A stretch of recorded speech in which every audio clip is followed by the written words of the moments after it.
As most of you know, iOS 18 has just came out, and I wanted to make a quick little comparison between some of the home screen UI elements between iOS 18 and iOS 17, and basically how they look. Because there's a lot of things that are different here. Now, of course, there's lots of features like Apple Intelligence, eye tracking, so many other things across the board. Game mode is on here, message sends, all that stuff. I want to quickly hit on basically the screen layouts though, because there are some slight changes. Now, first of all, when you go ahead and hold down on an application, you can see that there's two different things. So on an iOS 17 device, you got these specific settings right here, but now on an iOS 18 device, you can see there's a few more options. As you can see, there's a slight difference here. So you still have the remove app and all that stuff, but you can see now there's two different things. There's a require Face ID option in iOS 18, and there's also these toggles right here that allow you to change the size of the applications. Now I'm going to demonstrate this on another page because it's kind of annoying. I don't even know why Apple wanted to do this. But if you go and look here, if I go and hold down this particular application right here, and we hold down this one again, watch what happens.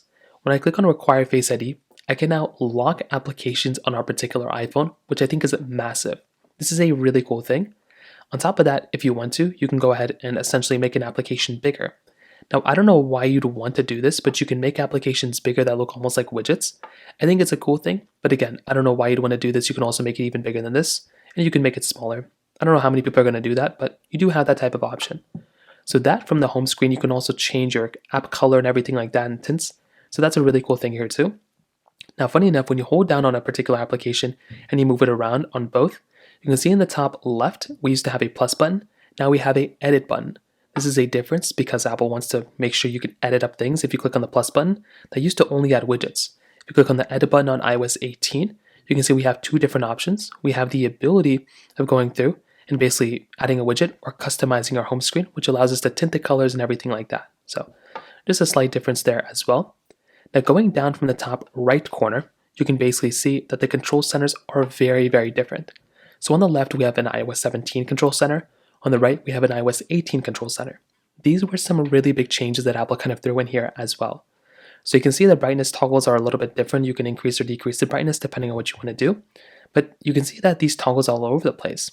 In order for us to actually even edit up the settings in our control center on iOS 17, we got to go inside of the settings application. Now inside of iOS 18, all we have to do is click on the plus button in the top left corner, and you can see we now can actually edit up our particulars, control center right here. Not only that, we can change the sizing of these displays. We can also change where these things are placed, which is another really cool thing.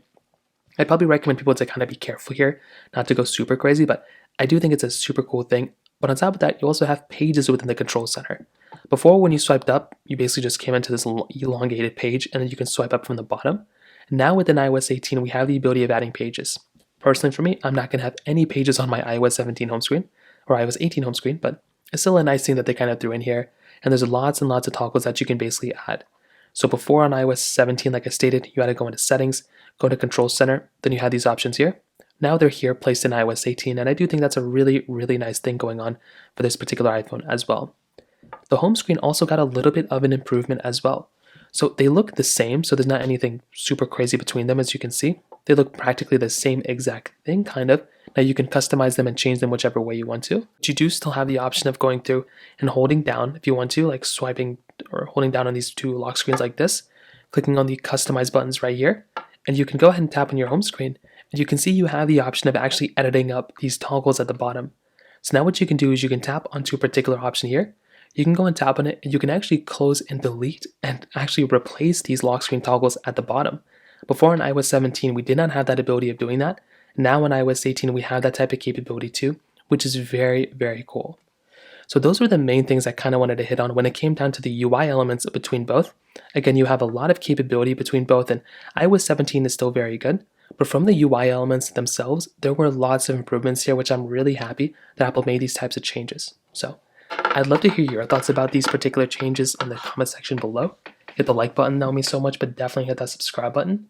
More importantly than everything else, I love every single one of you guys. Hopefully I'll catch you guys in the next video.